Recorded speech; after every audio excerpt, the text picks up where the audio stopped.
All right, in this year's presidential election, the National Teamsters Union declined to endorse a candidate after nearly 30 years of endorsing Democrats. Last week, Donald Trump rode to victory with a broad coalition of supporters, including Hispanic voters, young people, and Americans without college degrees. The results have laid bare a political realignment in the American working class. Joining us now is Sean O'Brien, the general president of the International Brotherhood of Teamsters and a fellow Massachusetts person with an Irish last name. Sean, thanks for joining us. Thank you very much. I appreciate it. All right, Sean, let's do the sort of your general outlook on what happened in this election. Everyone's talking about realignment, working class people. Well, you know, it was pretty significant. What do you think happened? The election results. I mean, you know, the Democratic Party, I've been saying this for 8 months, has lost touch with working class people and has taken for granted the support that they've had for probably over the last 40 years. And what we witnessed and what we experienced, especially, you know, my union, 1.3 million members, was that the Democratic Party wasn't the same party that we were brought up to. Like you make reference, you're from Boston. Mm-hmm. I mean, you know, what they did and how they performed, and we saw this unfolding because, you know, when they keep telling you, the Democratic Party, everything they've done for you, they don't want to hear what they haven't done for us. Mm-hmm. And I think they completely lost sight of who they represent. I think they lost sight of what they should be representing. And, you know, it was evident in the results of the election. You know, we did significant polling with our members, and it was leaning all Republican, over 60%, with the exception of one poll we did, which was in person. So we knew that, you know, the ground game wasn't solid. We knew that their attitudes weren't consistent with what the Democratic Party should be. And we represent a constituency of 50% Republican, 50% Democrats. So, you know, we've got to obviously listen to both sides of our members, and that's what we did. I know that Batya has 1,000 questions for you, and I don't want to cut her off because she's so excited, Sean. It's unbelievable sitting next to her and this excited. But I just want to point this out because, I mean, this is right. I mean, coming from Massachusetts, remember 1972, Richard Nixon lost one state, and it was Massachusetts. It's a Democratic state. I mean, you voted for Democrats. There were conservative Democrats like Dapper O'Neill, and then you had liberal Democrats. And it was just all part of the party. Nobody in my family ever considered voting for anything but a Democrat because that was just in your mother's milk. And Democrats expected that from you, Sean, didn't they? It was like, you guys are going to vote for us because you're union guys. We have you locked up, and so therefore we don't have to pay attention to you. Is that kind of the feeling that you and the members had? Absolutely. I mean, look, we were brought up, my mother loved JFK. Yeah. She can tell me exactly where she was when he got assassinated. I mean, that was just the O'Neills. It was all Democrats, and that shifted completely to where we are today. I mean, you think about right now, and we look at what happened during this election.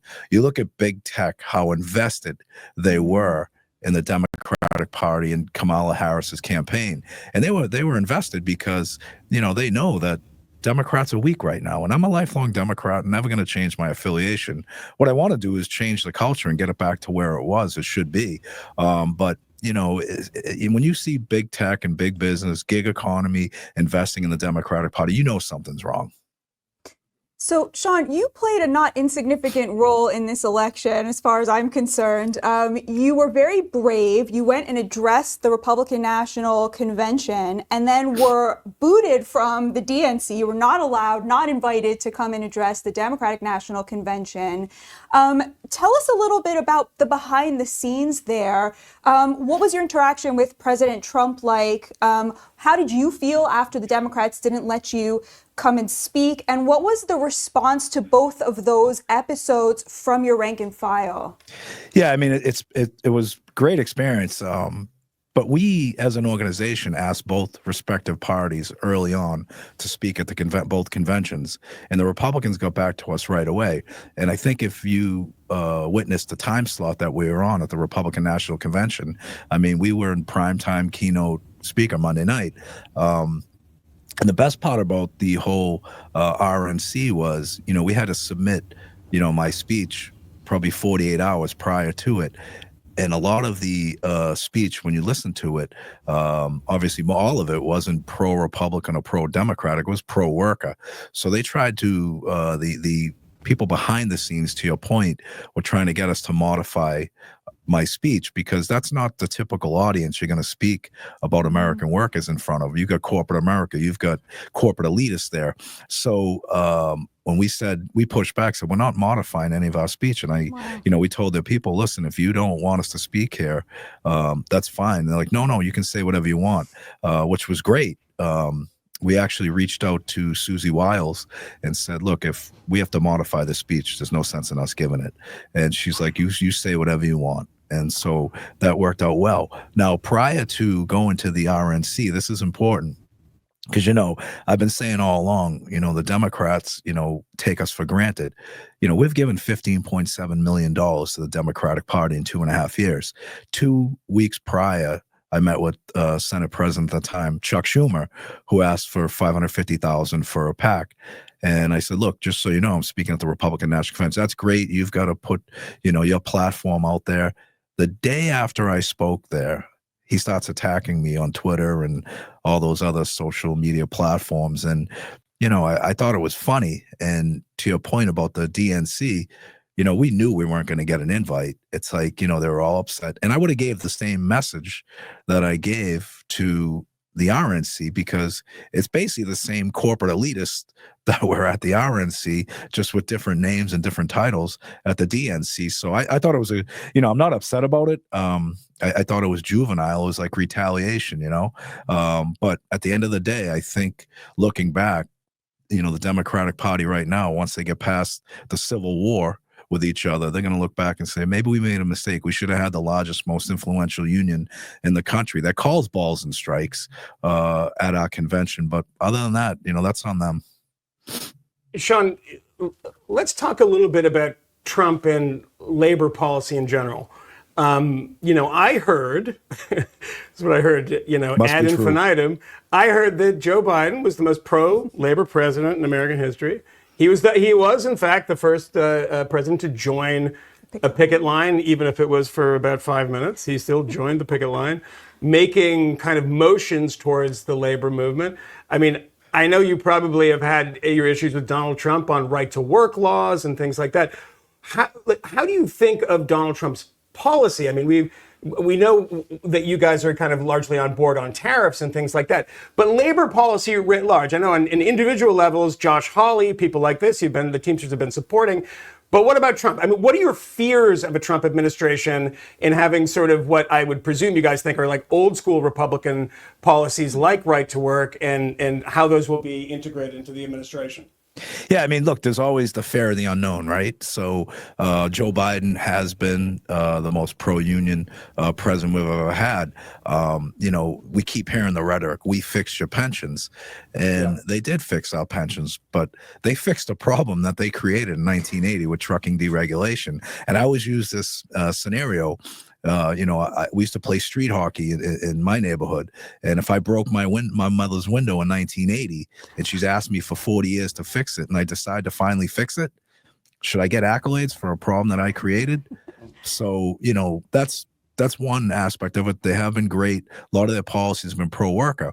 The fear of the unknown is, with the Trump administration, and we've had a lot of dialogue, especially at the RNC and everything, that if they truly want to be the party for working class America, then, they've got to get off national right to work. They've got to make appointments that are going to be pro-worker at the National Labor Relations Board. And look, we're not always going to agree on every decision, whatever administration's in power, but we've got to agree on the things that can take care of the American worker. So the fear of the unknown, the good part about a lot of the work we've done bipartisan is commitments have been made on both sides prior to the election on what they will do for working people.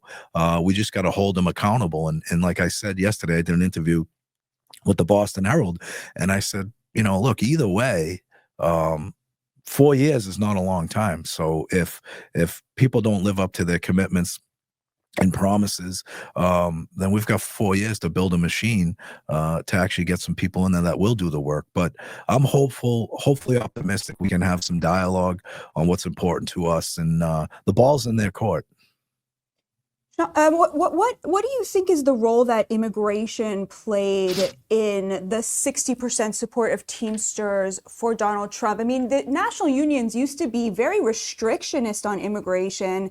And then in the 90s, they did this sort of 180 and became a lot more, embracing of illegal immigrants as part of the workforce. I know that working class people feel very strongly on this issue. Polling showed that. My own research has shown that. Just talk to people, they'll tell you that.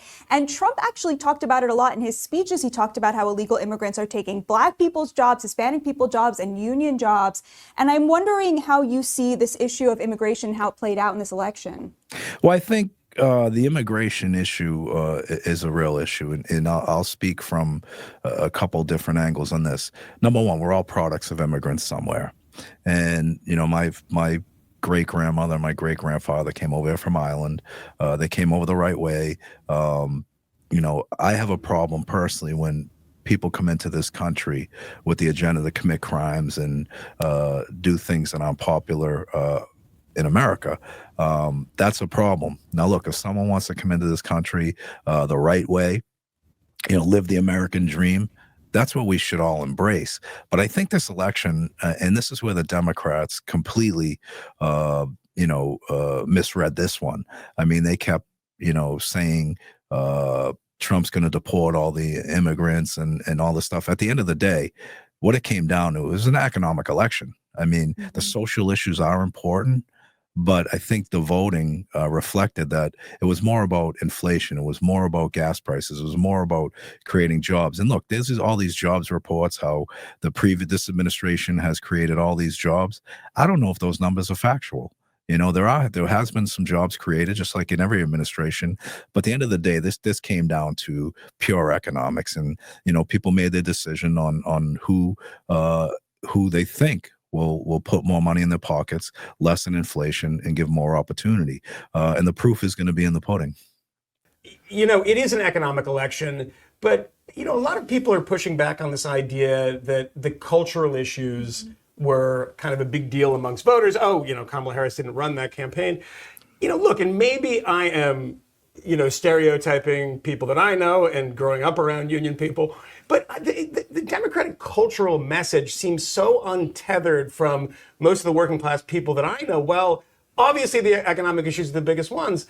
I mean, did your members that you spoke to and that you guys polled feel just kind of alienated from the general drift of the Democratic Party culturally, just to a kind of elite institution that has ideas that don't resonate with the ordinary working person? Well, I think a couple of things. I think one, our members are focused on just going to work every single day and making a modest living with some opportunities. And the one thing that we obviously experienced through this election was that the Democrats seemed to not ask us our opinions and or what was important to our members. They basically tried to have a lecture to tell us what was best for us and best for our members. And that doesn't fly with us. That doesn't fly with our membership. Our members are pretty sophisticated, they're smart, and they don't want to be talked down or lectured. And that's where it's clearly the Democratic Party misguided or I would say misread the tea leaves on that one, because they missed the boat on what's important to our members. And that's where I have a problem with it, because you want my support, you actually work for me. When we're talking about politicians, Nancy Pelosi, the world, Chuck Schumer, they got so vindictive through this process because a lot of our members weren't buying into their narrative, and as they should not have bought into the narrative, because that's how out of touch this Democratic Party is. So, to your point, it didn't a lot of stuff that the Democrats were saying did not pass the sniff test with our members, nor should it have. And the consequences and the results of the election. And hopefully, and I'll encourage the Democrats to get their shit together, to, find out, instead of pointing fingers at one another, look in the mirror and say, why did we lose the support of working people? And the Republicans, conversely, can say, or they have an opportunity, if they want to be the working poor people, listen, let's demonstrate that we're going to support workers. Let's demonstrate that we're going to support a PRO Act. Let's demonstrate that we're not for national right to work. They've got a great opportunity here. Let's make some appointments that are going to help working people and not signal Republicans are going after working people. So there's great opportunity on both sides.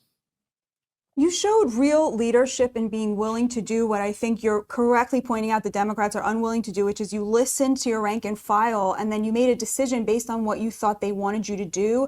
It was brave because you were alone in this. I mean, the heads of most of the other national unions did not do that. I mean, Shawn Fain, for example, very, full-throatedly endorsed Kamala Harris.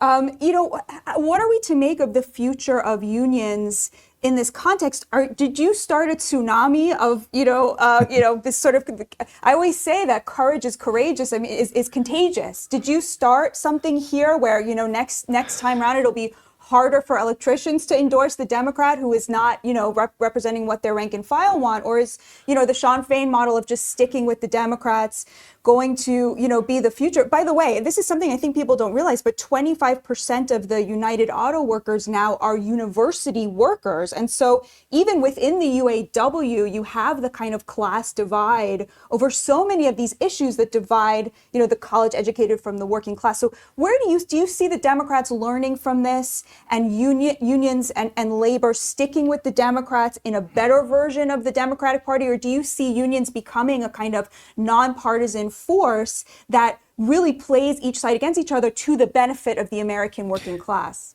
Well, I think what we did is, to your point, is I definitely caused some chaos, right? As far as, not taking the path of least resistance and going along to get along. Our members are very important to us. And I can't speak about what other unions do. I will comment on the UAW situation. The Teamsters, we did extensive polling. Mm-hmm. We did in-person polling at union halls.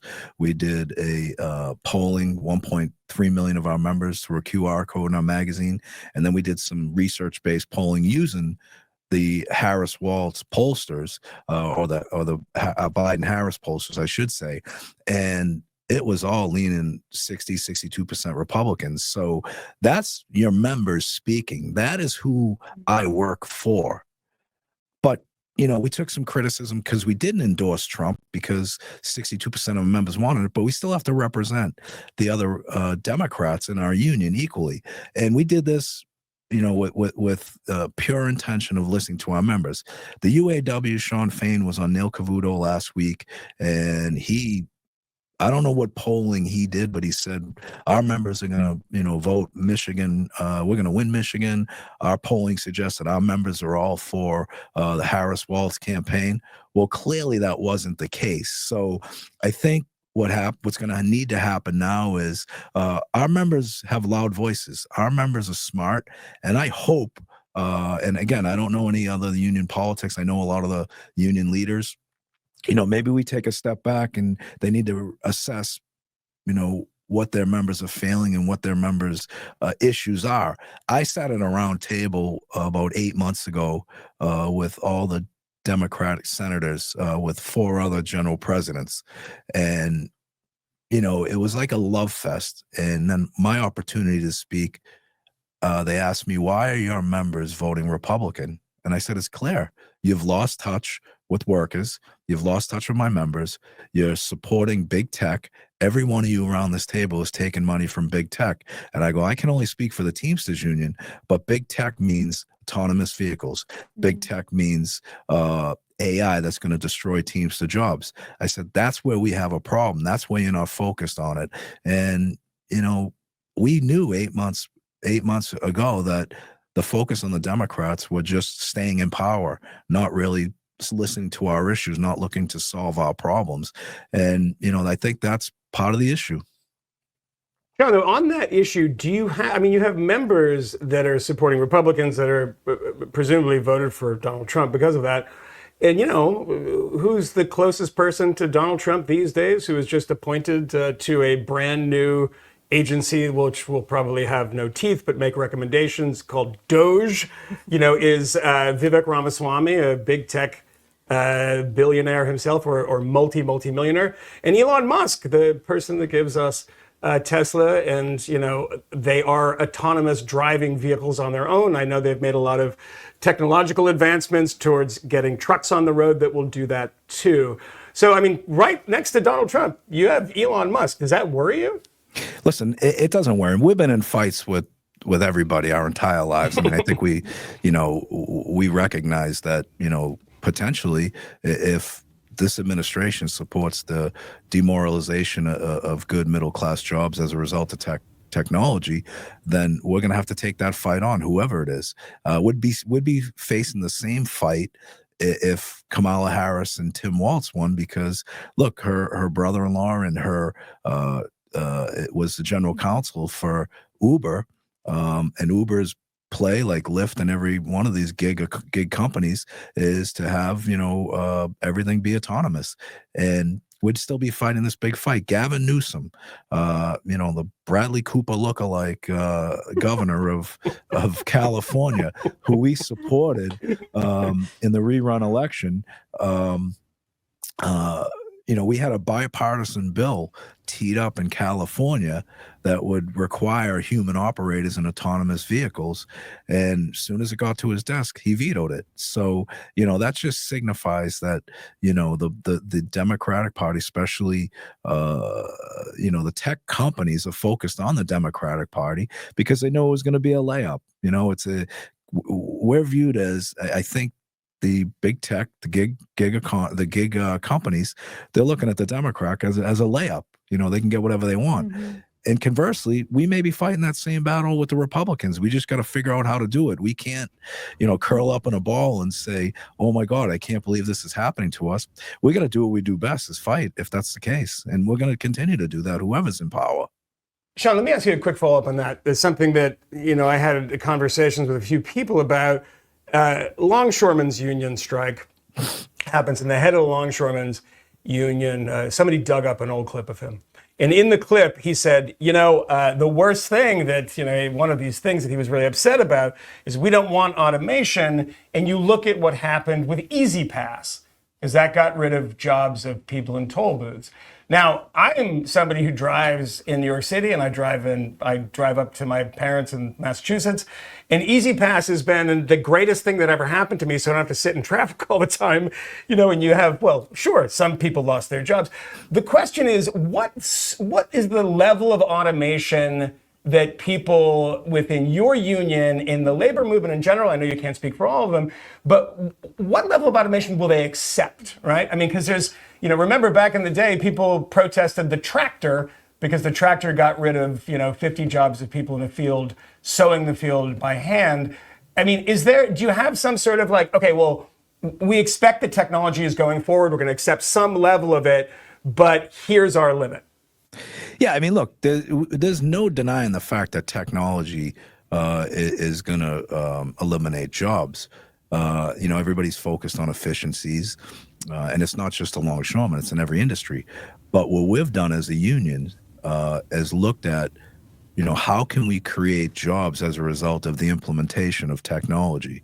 Who's going to fix, you know, these robots? Who are going to program them? There's a lot of opportunity. We've done it over the past 5 or 6 years in the grocery warehouse industry, where, you know, they've automated a lot of these warehouses. However, we've been able to create more jobs as a result of the technology, being involved in it, servicing it, building it in some capacity. So there's a lot of opportunity. Look, no one wants to see any jobs go away, and we're going to fight as hard as we can to protect them. But there is also opportunity to create new jobs as a result of this technology. And I think, talking about the longshoremen, they use the model in China, which is all automation, which, you know, I don't think would ever be allowed, especially now, that strike was 2 days, pretty significant. And when you shut down commerce, whether it's on the longshoremen or the Teamsters or whoever it is, that causes a significant impact to the economy, but more important to the supply chain of this country. So I think people need to rethink the consequences if they try and make a decision that's going to affect jobs, especially with the longshoremen and the Teamsters. But technology is coming. We just got to figure a way to make jobs as a result of it. One of the big mysteries to people who don't understand what you're talking about is, a lot of Trump's victory came from people who voted down ballot for Democrats, right? He won because he won the votes of many people who were very recently Democrats or still are. There were a lot of AOC Trump voters or Ruben Gallego Trump voters. And I keep trying to explain to people, if you don't understand why somebody would have voted both for AOC and for Donald Trump, you're going to lose in 2028. So I wonder if you could just, I imagine a lot of Teamsters are in those groups. And I wonder if you could just help our audience understand what motivates somebody like that. Well, there are a lot of our members that are in that group. AOC, funny story. When we didn't make an endorsement, she put some quote in the paper: Sean O'Brien needs to realize who fixed his pensions. And I'm like, listen, don't worry about how I do my job. You should be focused on your job, because our members, your constituency, are not voting the way you're telling them to or threatening them to. So, as far as that goes, that's some of the behavior that doesn't help our members vote their political party. And, when you're being told what you have to do, and look, where I grew up, when someone told me what I had to do, I did the opposite, because I just did the opposite, because who are you to tell me what to do? And I think that's a lot of the attitudes right now of our members. And again, instead of these politicians, looking at talking down to our members. Tim Walz has been a teacher his whole life, right? He gets on in some platform and says, most of the union leaders endorsed us. Most of the union leaders endorsed us. And the ones that didn't have courage. Oh, okay. Yeah, coming from that guy. I mean, he called himself a knucklehead on national TV. Really? He looks like a creepy wrestling coach from high school, But, Sean? part of the problem, that's the disconnect. Yeah. Yeah. Sean, thank you so much for joining us. Thank you so much. And I want to say to viewers out there, if the general president of the Teamsters was named Johan Anderson from Wisconsin, I would have been all over him. I would have been lighting him up. But his name is Sean O'Brien, a very good Irish name from Medford. And he said when he was young, if they told you what to do, you did the opposite. That is the Medford way. It is the Masshole way. It is the Sean O'Brien way. And listen, Mike, this is not a birth defect. I earned this. All right, Sean, you horrible Mick. We appreciate you joining us. And when I want to come back and yell at a union guy, can I get him back? Or you come back? Absolutely. We treat you nice the first time to get you to come back. I'm gonna, it's like, I know. I'm gonna yell back at you. You know that, though, right? I love it. That's what I'm looking for. All right. Thank you, Sean. We really appreciate it. Thank you so much. Appreciate Sean you. O'Brien, head of the Teamsters Union, a national treasure. Thank you for joining us. Thank you.